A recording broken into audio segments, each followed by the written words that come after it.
We're starting a brand new series today called Facing the Future. Facing the Future. We're going to take a look at a book of the Bible, and I'll get into that and set that up for you in just a minute. But the question that I want to ask you today is this, is how do you face an unknown future? How do you do that? How do you face an unknown future with faith? What does that mean? How many people understand that life doesn't turn out like you think it will? Anybody understand that? I know when I graduated from high school, when I look back at that, the things that I thought about life then are different than what I think about them now. Is that true for anybody? It just didn't quite go the way that I thought it would. Some of us had joined the military, right? And we said, hey, as soon as you graduate high school, you join the military, and you go, nobody's ever going to tell me what to do again. Anybody? Right? Did that go like you thought? I mean, first service, we had several military people here, and they were like, that's exactly what I thought. And they were in for a rude awakening, right? When they started boot camp, and they realized, I think I got out of the frying pan and into the fire. Some of us, we didn't join the military, but we got married, and we said, nobody's ever going to tell me what to do again. We couldn't be more wrong, right? I mean, is that true for anybody? Some of you guys are sitting real still, but you know it's true. Okay, you get the picture, right? How do you face an unknown future with faith? And what I want to do today is this, is I simply want to give you a list. There's 7 things that I see coming from this scripture. The danger here is this, is we've covered parts of the book of Daniel before.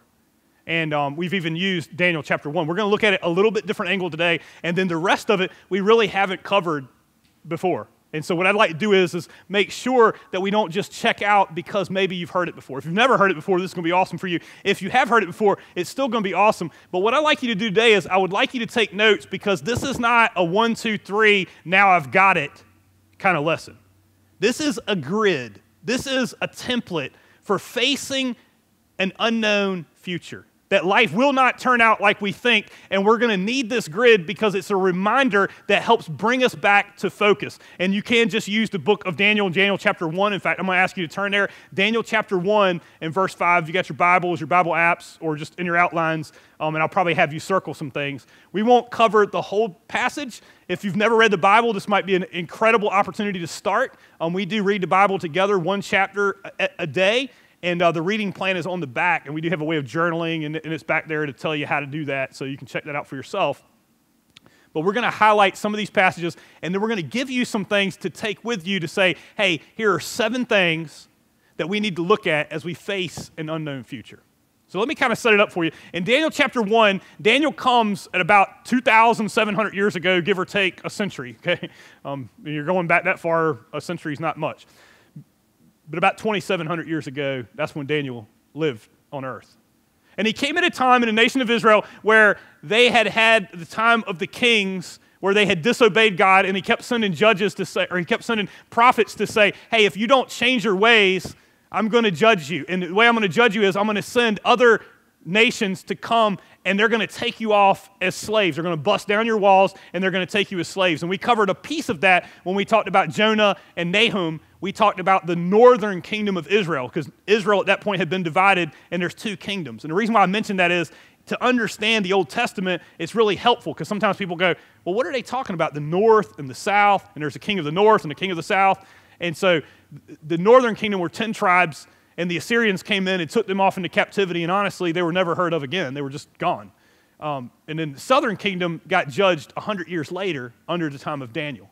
And God sent the nation of Babylon, one of the most powerful empires that's ever existed, and one of the most powerful and ruthless kings to ever sit on the throne of the world, Nebuchadnezzar. Nebuchadnezzar was coming back to Israel from defeating the Egyptians. Now, if you understand history or you understand nations, at that time, Egypt would have been powerful. They're not as powerful as they were when they were an empire, but they still had an incredible amount of wealth. And so when he defeated the Egyptians, it basically solidified him as being one of the most powerful people in the world. And on his way back from there, he decided to stop by a podunk place in the middle of nowhere called Zunai. No, I'm just playing. Sorry. I told you I work it in somehow. You're welcome, Ben. I knew you were here, so sorry. Jerusalem, okay? You might not think of Jerusalem as a podunk place, but it was for him. He lived in the greatest city of the world that he created, the golden city that some of the ancient wonders of the world existed, and he created them. The technology alone that he had was fascinating.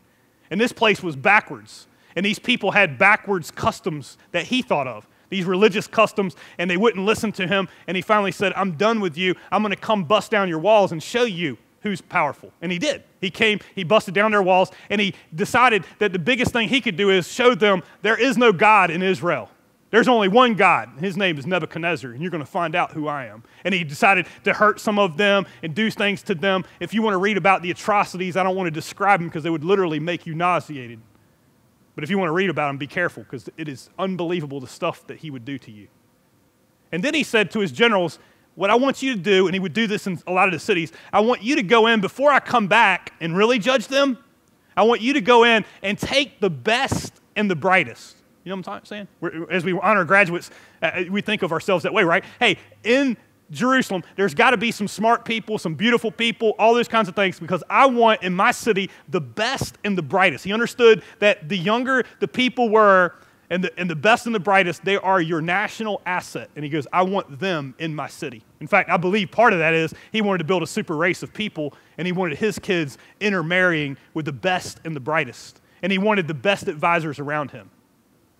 And so in order to do that, he went and selected them, and Daniel being one of them, along with many, many others.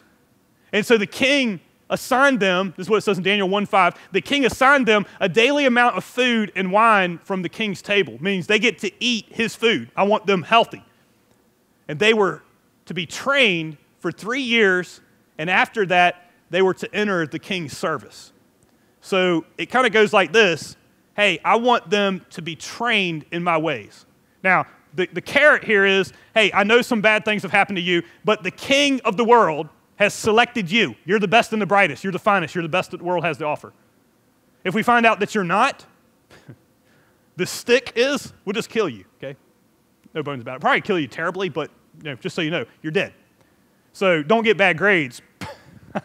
Right? Imagine going to college this year, and you go, not only would you lose your scholarship, you'd lose your life. And probably over time, so it would be pretty horrible. So please don't mess up, okay? You need to be perfect. But if you're perfect, you get to eat my food. You get to have my stuff. You've never seen the rest of the world. You live out in Zuni, right, where there's no broadband internet, and you live like in the third world, okay? Sorry. We're going to let that go. But it's not funny, okay? All right. But in his world, right, hey, you got the best technology in the world. You've never seen anything like what you're going to see in Babylon. And you can experience it all. Because but here's the thing. We're going to train you to be Babylonian. You get me? We're going to train you to live like us. I don't care if you have a God. In fact, I brought back his things because I want your God's blessing on us like we have many gods. I don't care about your God. But don't do that stuff here.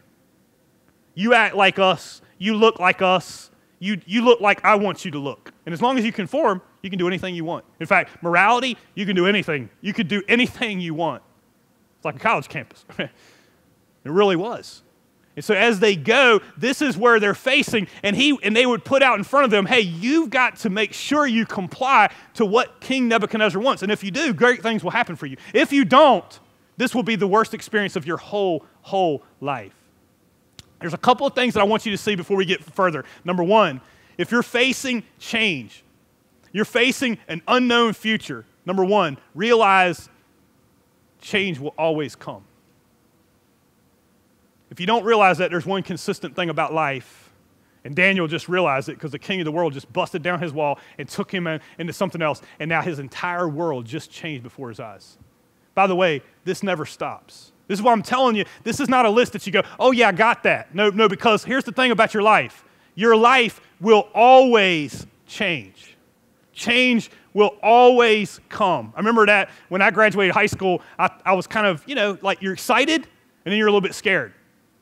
I remember coming down, and me and my dad met in the kitchen. I don't know if you guys do that, but we were like opening the refrigerator to get food out from whatever event that there was. And so we were down there eating the leftovers. And as we were talking, I just remember telling him, I was like, Dad, I'm really excited about the future, but I'm a little bit scared because I just don't know what it's going to look like. You know what I mean? Like, I'm used to living like this, and then now this is going to be different and going to college and doing different stuff. And he's like, John, I'm in the same boat as you. And I was like, what? I mean, I was like, he's kind of old at the time. That's what I thought of as old. He was like 50, and I was thinking, man, he's old for that, right? I mean, like, Like, he's changing too. He doesn't know what the future holds. I mean, he had been a bivocational pastor when I was growing up, so he worked a job and he was a pastor, but he had just had to think about resigning from being a pastor because of his health. He had been diagnosed with cancer, and he was like, I really don't know what my future looks like. And it was at that point in my life, now I look at it and like 50 doesn't seem old at all, right? But what I didn't think about for him is 3 years from then, his life changed forever because he died, right? 3 years, he died after that. And so you're going, hey, life always changes. That's one consistent thing that you got to get, that you're never done with this, that it will constantly change. So what do you do when life constantly changes? The second thing I want you to see is this. This is a realization you have to have. You have to expect. That means your expectations. This is right-sizing your expectations about life. You have to expect your faith will be tested. If you don't expect that, life's going to knock you off your feet, and you're going to be, and maybe you're there today, you're going to be totally disillusioned by life. Because you're going to think, hey, I'm going in this direction, and I have a plan for my life, and everything is going so good, and now everything changed, and I don't know what to do, and I never expected it to change, right? Can I tell you something? It will always change. Change your expectation. This is a paradigm shift. Today we're not talking about your circumstances because you can't control those. You're going to find that out very quick, right? This is about a paradigm shift, meaning the way you see life. And the two things that you got to understand is, one, you got to realize that life will always change. And number two, you got to expect that your faith will be tested, meaning by fire. We'll get more into that next week, but I just want to make sure that we get that today. Okay, we're going to skip down to verse 8. But Daniel. So we've been talking about everybody else, and he grabbed all the best and the brightest, and this is the first time that we see Daniel mentioned, and it says, but Daniel resolved not to defile himself with the royal food and the wine, and he asked the chief official for permission not to defile himself this way. Now there's many things that I could point out about this, but I wrote down one, and I want to make sure that I don't miss this today. With Daniel, what I wanted to make sure I didn't forget was everybody else was going in a direction because there was pressure, but Daniel looked down the path, and he realized, hey, if I don't make a decision right now, I don't like where this path is going to lead. That if I just go with the way things are, then I realize I'm going to go to a place that I'm not sure that's where I want to go. And it would be so much easier not to make waves. It would be so much easier not to say this stuff. And we don't really know why. I know different people think they do, but studying great theologians, we realize there's a lot of controversy as to why he didn't want to eat this meat. It could be that he didn't believe in drinking wine because maybe his family were alcoholics and they just didn't want to drink. Okay? It could be that he didn't want to eat the food because it wasn't kosher and therefore it didn't meet Jewish dietary law. It could be that the meat was offered to idols and it was a matter of conscience and he just didn't want to eat it, but we're not 100% sure why. But we know that he looked down the path and he realized, hey, he understood the book of Proverbs that says that the path to destruction is like a highway. And he was looking down it and he went, it's very easy to start going down this path, but if I start to go down it, it's going to be harder later and it's just not going to work out. And so he resolved in his heart to say, you know what I'm going to do? I'm going to do it God's way. In fact, that's what I want you to write down, number 3. He resolved to do things God's way in these circumstances. I want you to see these circumstances because this is what sets him apart. If you want to be a success in life, there's 2 people I would recommend studying. One is Joseph, who's found in the book of Genesis, and the other one would be Daniel. Both men did some incredible things. In fact, they were some of the most accomplished men in the entire world in their lifetime. But it's not just their success, it's their significance, that their life reaches beyond their own generation, and we still talk about them to this day as a model of how to live for God and how to make an impact on the entire world for all of time. They're incredible people. But the reason is this: he resolved to do things God's way, even in bad circumstances. You see, here's what I need you to know today, and this is a big point for me in my own life and for all of us, and that's this, that you will find out if you really follow God, not when you just have an experience with God. Now, the experience with God is important. The day that you receive him as your Savior, the day that you have an experience with God is super important. But when you'll find out if you're really God's is when temptation comes in your life. There will be a time when we mention your faith will be tested, and sometimes we kind of curse that day to go, well, how could God let this happen? Because it's in that moment that you'll know who you really are. If anybody's ever served in the military, you've been in combat, I have not, but I've talked to many and I've read many and talked to many people that have been. One thing you'll find out is when you're tested under fire, you'll find out who will shrink back and who will move forward. And you won't know until you're tested. That's what this means. And in our faith, it's the same thing. Now, I've watched it several times here. People will come to church and they'll have an experience with God. It's one of the great things about having a church for unchurched people. And they'll come and they'll even say to me, they'll say, it felt like God talked to me today. It felt like for some reason what you said, it's almost like you are talking directly to me. I'll hear that sometimes. Sometimes they're offended by that. And I'm like, I'm not talking directly to you. I don't know you. But that's the thing that God does. And it's like there's this thing that comes and all of a sudden they start to change their life and you'll see them come back week after week after week. But sometimes about 6 weeks in, a test comes, right? The old life calls you back. I don't know if you've ever had that happen. It's like you know God, you started to change the patterns of your life, but then all of a sudden, the old life calls back, and it could be a number of things. It depends on the struggle as to what those things are.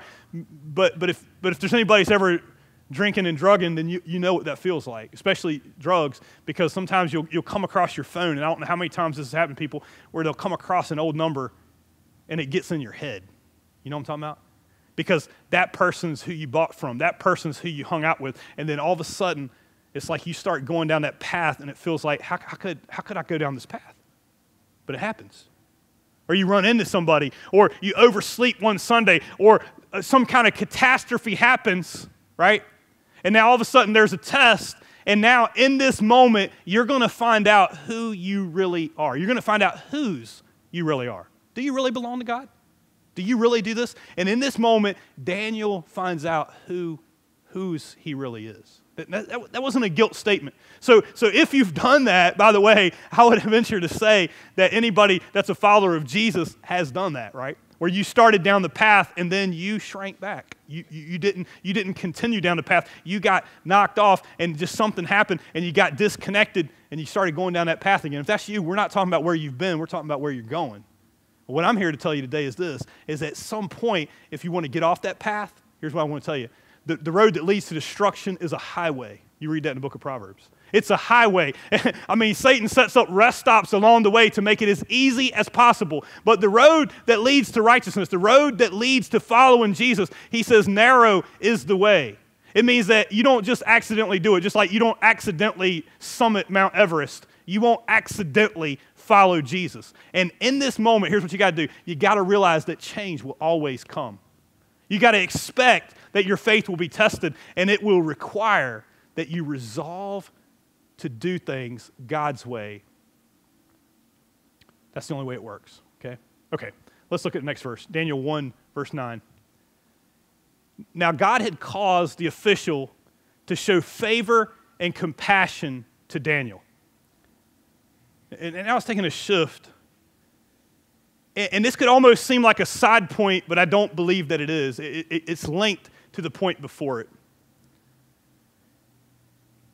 Daniel receives favor. You see, Daniel goes to the official and he asks for permission. That's the part I want you to see. There's two things as church people that I see as flaws for us, or they seem to be bents, at least in the world that we live in today. And this includes me, so I'm not putting myself on a pedestal, or nor our church, because we can fall into this too. There's two things that we'll struggle with, and it's the pendulum swinging one way or the other. The first thing is this, is sometimes we just don't have any convictions at all. That we go, hey, right, hey, God is a forgiving God, so it really doesn't matter what I do, and therefore, who cares if I resolve? Well, we can see from this, it's important that we resolve to do things God's way. Because if you keep going down the path, you're going to lead down a path that leads to destruction, and you're going to be right back where you started, and sometimes we're no better off, and we don't have the power of God in our life. That's true. Can I tell you the second thing? It's how we live out. Sometimes we try to resolve to do things God's way, but we forget a piece that God uses in Daniel. That not only that we do things God's way, but how we do things God's way. Can I give you number 4? Be kind. Be kind when you live out your faith. I have seen I have seen the terrain for the church world change from the church being a voice that was loving and kind to a voice that's political and hateful and hurtful, and it doesn't matter how we do it. And the reason why we've done that is because I believe that there is a liberal agenda in this country to take us away from the things of God. And so what we choose to do is we go, we're right, but it doesn't matter how we do it, and you couldn't be more wrong. When we choose to have an angry voice, God does not go with us. And the reason why the church has lost its voice, there's 2 reasons. One is we've lost our convictions sometimes. But unfortunately, the ones that have convictions, the only way they can say them is the worst possible way. And when you do that, God isn't with you. You don't believe that? Look at Daniel. You know what he did? He took the time to do what? He asked permission from the official. Very important. If you look at the life of Joseph, you will see the same principle. If you look at the life of Jesus, you will see the same principle. Clothed in kindness. We see it as being a weakness.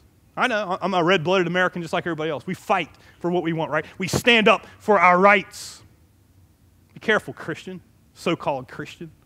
In the book of Colossians, it says to clothe yourself with kindness. You want to know what's missing in our voice? Kindness. Because here's what we've chosen to do. Because they fight with fire, we fight fire with fire. You know what you did in the process? We stopped following Jesus. And it's robbing us of the power of God, and we've lost our voice. I'm only telling you because this is one of the biggest points that there is. It goes along with the first one. When you resolve, right, resolve to do things God's way, then do it in God's way. You don't believe that, then the very one that we follow as Christians, right? Jesus going to the cross, what did he pray? Father, forgive them, for they know not what they do. That's clothed in kindness. Anybody think Jesus is weak? Being crucified? He's not weak, he's kind. And if you don't have that in you, you won't get it. You see, that means kind even when you're done wrong. Ooh. I don't know about you. I'm a pretty kind person, I feel like, for the most part. Unless you're mean to me, right? I'm a pretty kind person unless you criticize me. Me and my mom both have this, the ability that if you criticize us, we can see every one of your faults and be happy to point them out, right? It's a gift. I mean, it just comes natural, right? And why? Because it's not kind. And I'm telling you, here's our problem. We're trying to fix the other person's side of the street because we're missing the purpose of God in our lives. And if you want significance, if you want a life like Daniel that changed the world, then you got to get this. When you're done wrong, you still have to be kind. Our church has lost that, I'm telling you. Not in just the church out there, the church in here. Be kind when you live out your faith. Be kind when you're right. Some of us, we're okay. Like, I'm pretty good at when I've done somebody else wrong, I can be really kind to ask forgiveness. But when I'm right, and especially when they're wrong, right? You want to know why that's so important? I'm going to tell you today because this is why it's missing. You don't know what the purpose that God has in your life for your unknown future. You see, you're every bit right. Nebuchadnezzar is one of the worst people that has ever lived on this planet. If you knew the stuff that he did, there's nobody worse and more despicable than Nebuchadnezzar. But do you know what Daniel is doing? He's building a bridge to Babylon for God. Now, he didn't know that. God knew that. And God was looking for a person to be a catalyst to win the worst nation on earth. And when you hear the story of Daniel, you will find out what happened in the life of Nebuchadnezzar. But it took somebody that understood, I'm not here to fight my enemies. I'm here to pray for my enemy. I'm not here to burn bridges, right? That's what a lot of us do, right? We're right. So we just burn the bridge behind us. And God will never use you. You'll never be significant. You might be successful, but you will never be significant. But if you get this, this will change everything. See, here's what we're not realizing. God has a purpose in Babylon. God has a purpose for knocking down your walls and sending you to Babylon. Besides what Nebuchadnezzar wanted, besides all the sin that happened in Israel, God has a purpose for the life of Daniel. God has a purpose for your life, and you're missing it because you're going, well, I've been done wrong, so it doesn't matter what I do. You couldn't be more wrong. Well, if they hadn't done this, then I wouldn't have done that. Yeah, I know. So if life were perfect, can I tell you something? Life's not perfect. Did you know that? I'm going to tell you, every addict I've ever talked to, if that hadn't happened, I probably wouldn't have went back on drugs, right? I got you. But it's going to happen because what? Because realize that life will always change, right? Expect that your faith will be tested and resolve to do things God's way, but resolve to do it kind. Now, you can't do it kind without God, believe me, right? It's true. But when you build a bridge, we're going to find out in the rest. If you read the rest of the book of Daniel, you will find out some of the biggest life change that's ever happened in one of the worst empires of the entire world. Daniel becomes one of the most accomplished people in his lifetime. But it's because he was kind. Just telling you. That's not a small note. If you don't understand that, then read the book of Colossians and you will find we are to clothe ourselves with kindness. Okay. You guys got to listen faster. Daniel 1, verse 17. We'll skip down to verse 17.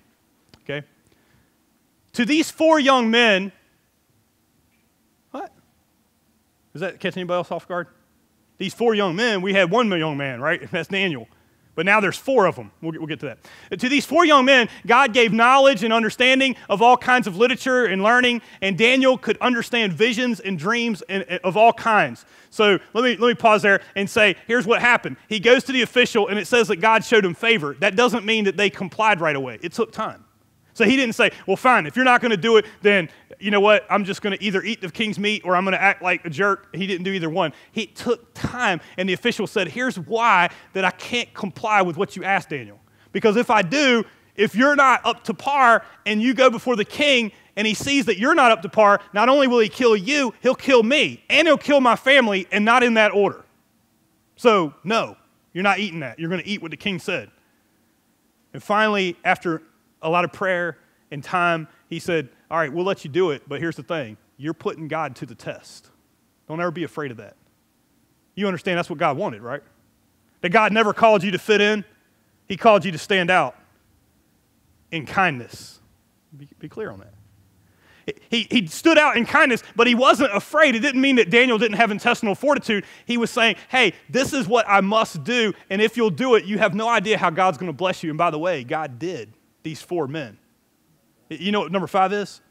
To these 4 young men, that Daniel actually found other people that would do it. Now, narrow is the way. There wasn't a lot of them. But when you resolve to do things God's way, there's one other part that you really have to have. Partner up with other believers. This is huge. Please don't think this is a minor point. Because the book's named after Daniel, but there was 4 guys there. Because Daniel understood something. I can't do this alone. You got to buddy up with other people of like mind, right? Hey, by the way, when you stand up for your convictions, they'll come out, right? When you ride the fence, you know who dies first in a fight? The people that ride the fence. Choose a side. That's why the resolution was so important. Now, there might only be 4, but you know what that is? That's called a small group, right? It is. That's what he had. This is so important that we downplay it because we think the man of God, he has the word of God, and that's all that he needs. And you couldn't be more wrong. And I'm going to show you because I want you to read it because I know that might come across wrong, but it's not wrong. And I'm going to show you why just so you understand. Because some of you, the reason why you're getting knocked down and you're not able to go further is because you're trying to do this thing alone. It doesn't work that way. 1 Thessalonians chapter 4, I use at every funeral that I can that'll let me. And in that verse, it says that, hey, he's talking to people that are confused by death, and he says, hey, I don't want you to be confused by death so that you grieve like the rest of mankind who has no hope. And the reason why he gives is this. He says, here's why you don't have to have any hope. Because Jesus Christ died for your sins and he rose from the dead. And then he gives all the promises of God basically in one paragraph. He explains from the beginning all the way to the apocalypse. And he says, God's promises are for you. That's why you don't have to be afraid of death. Because if Jesus Christ died and rose again, it's true for you. If Jesus Christ is coming again, you don't have to be afraid. That's a lot of promises. And he ends it by saying, and so shall we be with the Lord forever. You never have to be afraid. You know, that's not where he stops the thought. He finishes it by saying, now, therefore, encourage each other with these words. I mean, that's left off sometimes. All I need is the promises of God. No, that's not all you need. Because you can't do it alone. You know, Jesus taught that, right? You do understand it, right? That we're the church. Do you know what that means? It isn't New Branch Community Church like we're a building. We're people that are connected. And when Jesus ascended back into heaven, he divided his gifts and he gave them to the church, the people. And when we say, I can receive Christ as my Savior and I don't need anyone else, I can have the Word of God myself and be myself, you know what that's called? That's called the sin of blasphemy because you think you are God. Just being honest. A church of one. You can't. It's impossible. Impossible. Everything about the church is in the plural because why? Because where one person has a gift, the other person has a different gift, and we become the body of Christ when we connect. See? It has little to do with organization or how we gather or what time we gather or what we do. It's this small connection that he's talking about. We need each other. And Daniel understood it. And these guys held each other up at the worst possible time because where one would fall, the other one would help them up. Jesus put it this way, things in life are bound to come that will make you stumble. That's what he says in the book of Matthew. He says, things are bound to come and you will stumble. You know, hey, if I didn't have a stumbling block, if this didn't happen, I wouldn't have stumbled. Can I tell you something? Expect that life will always change. You're starting to see it now? It's starting to make sense? In the book of Ecclesiastes, it puts it another way. It says two are better than one because at least you'll have somebody to help you up. Oh, and pity the one who has no one to help them up. See, you're going to stumble. It's not a matter of if, it's when. But the question is this, who do you have that helps you up? Are you all alone? You see, you can have all the rest of these. You can realize that change will come. You can expect that your faith will be tested. You can resolve to do things God's way. You can be kind. But when you stumble, you have no one to help you up. Let me ask you a question. Who do you think you are? You Jesus? You better than Jesus? Because let me tell you something. Jesus had a small group around him. The very Son of God, you know who I'm talking about, right? The one who spoke in the universe, leapt into existence. If you missed that, we just finished a series called I Am, right? Or I Life, but it really was about I Am, right? I Am Life. What in the world was he doing with a small group? Get it? If he did it, and he's our Lord and Savior, what are you doing? Doing life alone. You can't. I'm telling you that because here's what I see. So many people stumble right on out. You got the principles, but when the old life calls you back, you'll stumble out unless you have that connection. It's the reason why we have small groups. I'm not saying it's the only way. I'm not talking about structure right now. But when I look back over my life, I was a small group leader 21 years ago because my son's 21. That's how I know. And when I was a small group leader, you know some of the best friends I ever made in life were in that small group. And when I talked to people that were there at the same church that I was at 21 years ago, the best friends that we've had that stuck through thick and thin is in a small group. Can I tell you something? The day that the government becomes oppressive, not if, but when the government becomes oppressive and we can no longer meet in a building like this, when we no longer have money like this, when we can't praise and worship like this, you know what's going to last?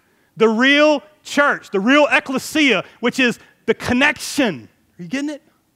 And if you don't have that, when your time comes, you can't build it in the moment. Some of you guys know it because the king of the world knocked your wall down and you've slid back into the old life because you pity you. You have no one to help you up. And I'm not here to beat you down. Here's what I'm doing. I'm not talking about where you've been. I'm talking about where you're going. Will you get this in your life?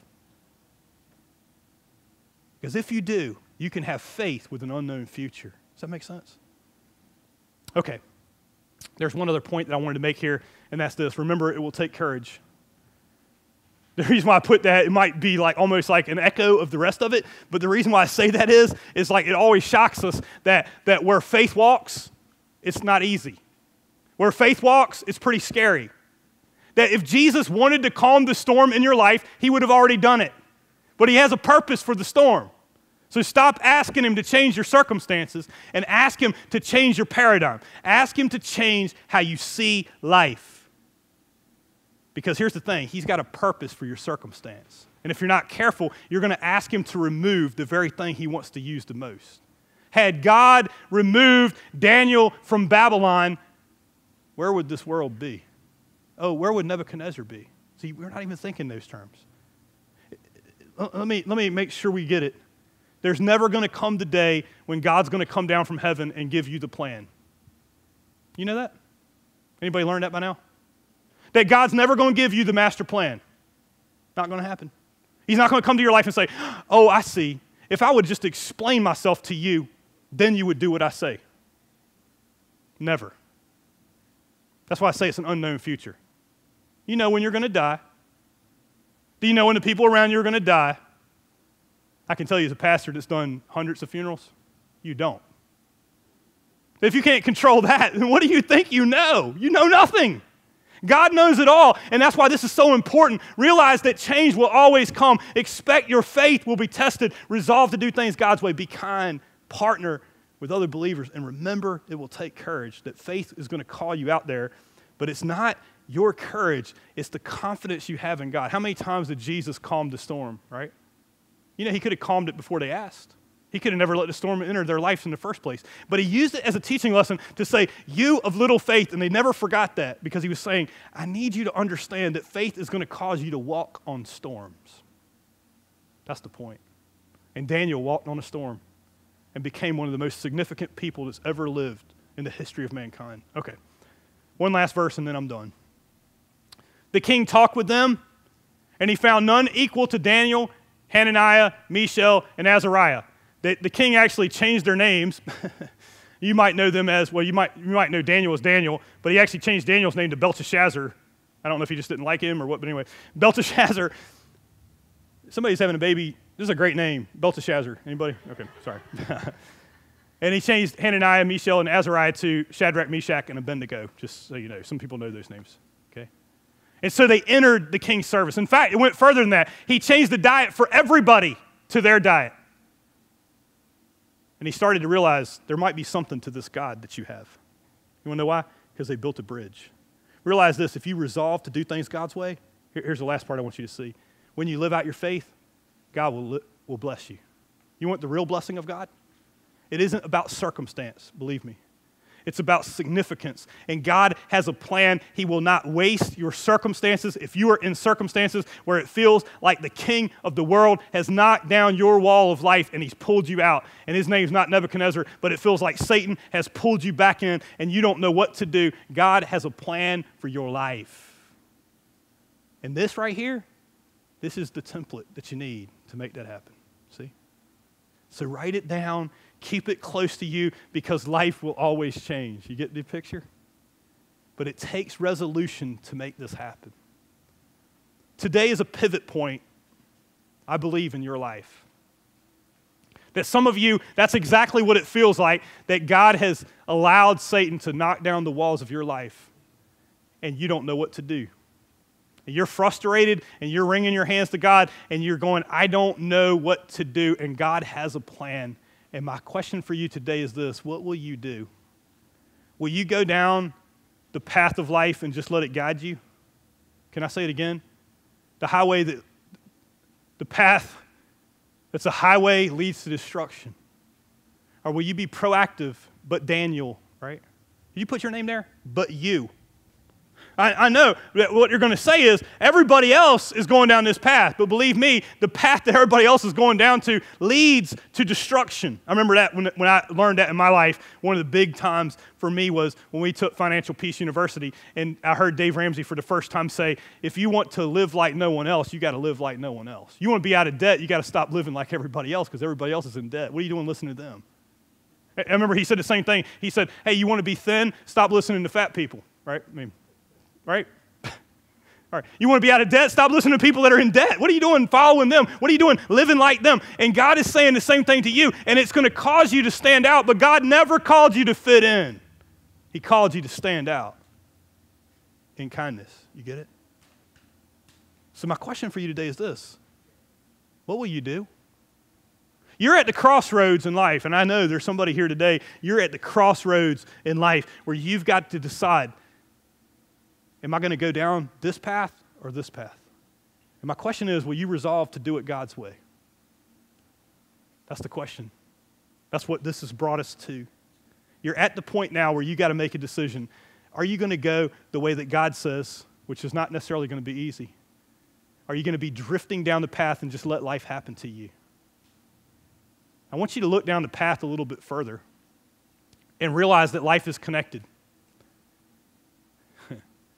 that our direction, not our intentions, determines our destination. And if you look down the path as Daniel did, you go, hey, where will this lead? And my question for you today is this. If I decide to follow God today, where will that lead me?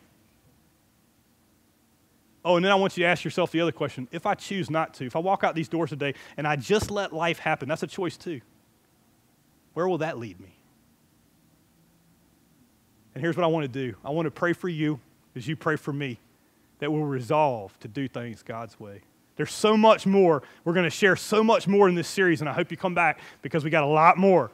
But for today, will you resolve to do things God's way? Can I pray for you guys today?